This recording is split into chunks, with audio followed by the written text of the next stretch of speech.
We were never the kind of twins who shared everything. From the outside, people always saw us as identical. Mirror reflections with matching smiles, matching hair, matching green eyes that our mother used to call two emeralds born into the same fire. But behind closed doors, we couldn't have been more different. I was the quiet one, the steady one, the one who preferred books to crowds and silence to praise. She, Elena, was wildfire wrapped in silk, laughter that could shatter a man's spine, a beauty that left people stunned and breathless. I never envied her, not really. At least, not until Daniel. Daniel came into my life like an unexpected summer storm, all charm and soft eyes, the kind that looked straight into yours as if searching for something no one else could give him. I met him at a charity event I almost didn't attend, coaxed into going by a friend who said I needed to live a little. He noticed me first, despite Elena standing just across the room, laughing like she always did with a cluster of admirers orbiting her. He walked straight past them and asked me if I believed in fate. I laughed because no one had ever asked me. Something so ridiculous, so sincerely. That night, we talked for hours under string lights and the heavy warmth of June air, and I let him kiss me in the shadows like I hadn't done something so bold in years. We started dating soon after, and for the first time in my life, I felt chosen. Not compared, not second best, chosen. He brought me coffee with little notes written on the cups. He remembered my favorite books before I even told him. He held my hand like it was an anchor and a promise. He met Elena, of course, at a family dinner where my parents watched him closely, and Elena tilted her head and smiled that secret smile she always wore when she saw something she wanted. I saw the way he looked at her. Just a flicker, a crack. But I buried it. I told myself I was imagining things. He was mine. After all, we got engaged a year later. He proposed in the garden of the old summer house on a rainy day, kneeling in wet grass, holding a ring with trembling fingers and telling me I was the only future he'd ever seen. I cried. I said yes. I remember how Elena hugged me that day, whispering something in my ear that made me flinch. "You're lucky," she said. "He's almost too perfect." I should have known. The days leading up to the wedding were laced with strange silences and half-truths. He started pulling away. He said he was stressed. I caught him staring at her. I told myself it was nothing, that I was being insecure, that I had him and I loved him, and love could outlast anything. Then, 2 weeks before the wedding, he disappeared. No calls, no messages, just silence. I went to Elena. She wasn't home. Her room was empty, her closet half-packed. I found a note on her dresser, half buried under perfume bottles, and a picture of the two of us when we were little. "I'm sorry. I didn't mean to." My heart stopped. I didn't cry. Not then. Not even when my parents looked at me like I was a broken thing they didn't know how to fix. The news came like whispers at first, then like thunder. They had run away together, my fiancé, my twin, gone. For weeks, I felt like a ghost in my own body. I couldn't sleep in our apartment. I left it all behind, the dress, the plans, the dreams. I stopped eating, stopped speaking. Only when I looked in the mirror did I realize I didn't even recognize myself anymore, but I rebuilt. Slowly, one breath at a time. I moved to a new city, started a job at a publishing house, died. My hair dark to look less like her, to feel less like her shadow. I didn't look back until last week, until I opened my door, and there he was, Daniel, older, thinner, eyes sunken like he hadn't slept in months. He whispered my name like a prayer. He dropped to his knees. He said, "She left me. Please, I need you." And for a moment I forgot how to breathe, because the boy who broke me into pieces was now the one kneeling in front of me, asking to be saved. But I wasn't the same girl anymore, and he wasn't the same man. And the story we'd once written in love had already bled too much to read. He looked like a ruin of the man I once loved. The suit he wore was wrinkled like he'd slept in it, his hair longer, unkempt, and those beautiful brown eyes that once held warmth and steady devotion now only held the echo of regret. I didn't move. I didn't say his name. I just stared at him as he knelt on my welcome mat like a man begging God at the altar, but I was no savior, and he had already burned the church down. He said he couldn't stop thinking about me. Said he made a mistake. That Elena had tricked him, that she wasn't who he thought she was, that it was all confusion, a storm he got lost in.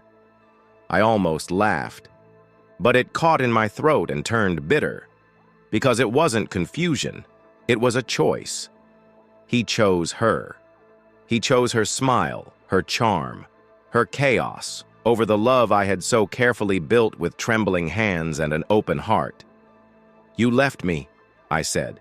It was the first thing I could push out of my chest without choking on the weight of it. He looked up, tears pooling in his eyes, and whispered, "I know. I was a coward." I wanted to scream. But the pain was too old for screams now. It had fermented into something quieter, colder. He asked if he could come in. My hand hovered on the doorknob, as if muscle memory might betray me and pull him inside. But my heart wasn't the same desperate thing it used to be. Still, I stepped aside, maybe because I wanted answers, maybe because part of me still needed to see him break the way I broke. He sat on my couch like he remembered it, like he still belonged here, and that alone made me nauseous. "I thought she was you," he said quietly. "No," I replied, sharper than I meant. "You knew exactly who we were. You just wanted more." He didn't deny it. He said the first weeks with her were intoxicating, that it felt like a drug, and he was high on adrenaline and beauty and the thrill of something forbidden. But the high didn't last, because Elena was never meant to be someone's forever. She was always the wildfire, the thrill, not the warmth that stays after the flame. She grew bored of him fast, turned cold, started leaving for days without answering his calls. He found out she cheated on him twice, once with his friend, once with a stranger she met at a bar, and yet he stayed because she knew how to keep him dangling. Just enough affection, just enough promises to keep him chasing something he would never catch. "I missed you every day," he said, his voice breaking. "I thought I'd be happy with her, but I only felt hollow."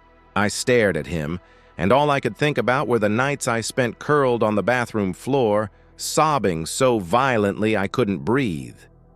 How I had to rebuild myself one sleepless night at a time. How I had to carry the shame, not just of being left, but of being second best to someone who wore my face. "You didn't just break my heart," I told him. "You shattered my identity." He covered his face with both hands, sobbing like he finally understood the scale of what he'd done. He said he wanted to try again, that he still loved me, that he never stopped. But love isn't always enough. Not when it comes too late. Not when it's covered in ash. I sat down across from him, my hands folded in my lap to keep them from trembling. "You're not here because you love me," I said. "You're here because she left you." He didn't answer, because the truth doesn't need confirmation. It sits in the silence like a ghost between words. For a moment, we just sat there. Two people who had once planned a life together, now staring across a divide that no apology could cross. He asked if I could ever forgive him. I didn't know. But I knew I could never be her replacement. Not even if I wore her smile, not even if I forgave him. And that terrified him more than anything, because in my silence, he realized he had lost me long before Elena left him.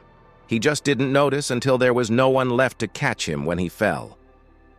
The air between us hung like wet linen, heavy, wrinkled with everything unsaid, everything too broken to mend. He kept talking, fumbling through memories like they were coins he was trying to buy me back with. Do you remember our first trip to the coast? Do you remember how you laughed when we got caught in the rain? Do you remember how I used to brush your hair back while you read? I remembered. God, I remembered it all. But memories are ghosts. They visit. They linger. But they don't stay. They don't build homes or repair the damage people leave behind when they tear you open. He said he'd been through hell. He said Elena broke him in ways he never thought possible. That she used him, manipulated him, turned him against everyone, even himself. I wanted to feel vindicated. I wanted his pain to feel like justice. But it didn't. It felt small, like a cold apology after years of silence, like flowers on a grave. You don't get to make this about you, I said, my voice firm for the first time in weeks. You tore my life in half, and now you want comfort because you finally feel the sting of what you did? He looked at me like he didn't recognize me anymore. Maybe he didn't. Maybe that was the one victory I had left. Becoming someone unrecognizable to the man who thought I'd always wait. He tried to reach for my hand. I pulled away. I wasn't trying to hurt him. I was trying to protect the last fragile pieces of myself I'd spent so long stitching back. Together. You didn't just cheat, I continued. You left me, without a word. You let me find out from whispers and pitying eyes. You let me be humiliated. He opened his mouth, closed it. There was nothing he could say that would make it okay. I got up and went to the window. The sky outside was turning to dusk, city lights flickering on like stars trying to remember how to shine. He asked me what I wanted, and for a second, I didn't know. Not because I lacked desire, but because I had finally stopped desiring him. I wanted an explanation, I said, and you gave it. I wanted you to feel the hurt, and now you do. But wanting you, I don't think I do anymore. His face crumpled, like a boy who lost something he thought would always be his. But we were supposed to get married, he whispered. We were, I nodded.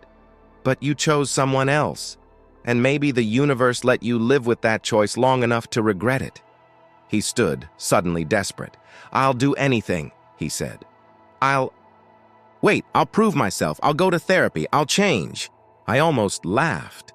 Because when you have to beg someone to remember your worth, it's already too late. The woman I was when I loved him no longer existed. She had died the day he chose Elena, and in her place was someone stronger. Lonelier, maybe, but whole in a way he could never understand.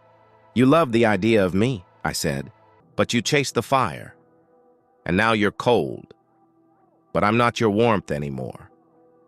Tears rolled down his cheeks, but I didn't move. I didn't comfort him, because for once I wasn't the one on the floor. I was standing, and he was the one who couldn't breathe. He asked if there was still hope. I looked at him, this broken, hollow version of the man I once trusted with my forever, and said, Hope is what I had before you destroyed it. And with that, I opened the door. Go, I said. Heal, but not here, not with me. He hesitated, then slowly he walked out. And as I closed the door behind him, the silence that followed didn't feel empty. It felt earned. It felt like peace. And for the first time in a long, long time, I let myself exhale without shaking. The door clicked shut behind him, like the final note of a symphony I had been trying to finish for years. I stood there for a long time, forehead pressed against the wood, as if I could still feel the echo of his presence vibrating through it, a phantom clinging to the silence. But silence, I had learned, wasn't the enemy. It was the space where healing began. I didn't cry. Not because I didn't have pain left in me, but because the tears had long ago carved their way through my soul and dried like old riverbeds. There was nothing left to mourn, just lessons, just scars. and I had earned every one of them. The days that followed passed slowly. I expected his messages. They came like clockwork. Apologies drenched in sorrow, long letters sent to my email, photos of places we once loved with captions like, "I still remember this." I didn't respond, because some things aren't about revenge or even forgiveness. They're about reclaiming what was taken. And he had taken years from me. He had taken certainty, security, a future I had built with careful hands. But most of all, he had taken me from myself. And now, piece by piece, I was coming back. I started doing things I never had the space for when I was his fiancé. I danced barefoot in the kitchen to music that made no sense, baked loaves of bread that turned. Out ugly but warm, started sketching again. Faces, memories, even the shattered outlines of my heart, stitched back with gold ink like kintsugi. I found a therapist and told her everything, every word, every betrayal, every dream I had buried when he chose Elena over me. She didn't tell me to forgive him. She told me to choose me, and I did. Elena never reached out, not once, no apology, no explanation, and for a while, that haunted me more than his betrayal. Because we had shared a womb, a childhood, 1,000 whispered secrets in the dark. But in the end, she saw my happiness and still decided it should be hers. I don't think she loved him. I think she loved winning. And when she realized he wasn't a prize but a burden, she let him fall. The same way she had dropped every other beautiful thing in her life when it stopped shining. But I wasn't broken because of her. I had been broken because I believed she could never hurt me, and now I didn't need closure from her. I had given it to myself. Months passed, then a year. One morning, I woke up and realized I hadn't thought about Daniel or Elena in days, that their names no longer twisted inside my stomach like barbed wire. I smiled to myself, rolled over and made coffee while humming a song I used to hate because it reminded me of them. Now it reminded me of survival, of strength, of the girl who once sat on the bathroom floor thinking she would never be okay again, and the woman she had become. I met someone new later that fall, not someone who swept in with grand gestures or false perfection, but someone real, soft-spoken, thoughtful, someone who asked me questions and listened, not to respond, but to understand. Didn't tell him everything right away, but when I did, he didn't flinch. He just held my hand and said, "You've already been through hell. You don't have to prove anything to me." And that was the moment I knew I was free. Not because I had fallen in love again, but because love didn't scare me anymore. Because I could face the shadows and still choose light. And when I looked, in the mirror now, I didn't see her face. I saw mine. I saw strength behind the softness. I saw fire behind the calm. I saw a woman who had been betrayed, abandoned, forgotten, and still rose, still stood, still loved herself enough to let go, and that was the ending I never knew I needed. Not revenge, not reunion, just me, whole, alive, enough.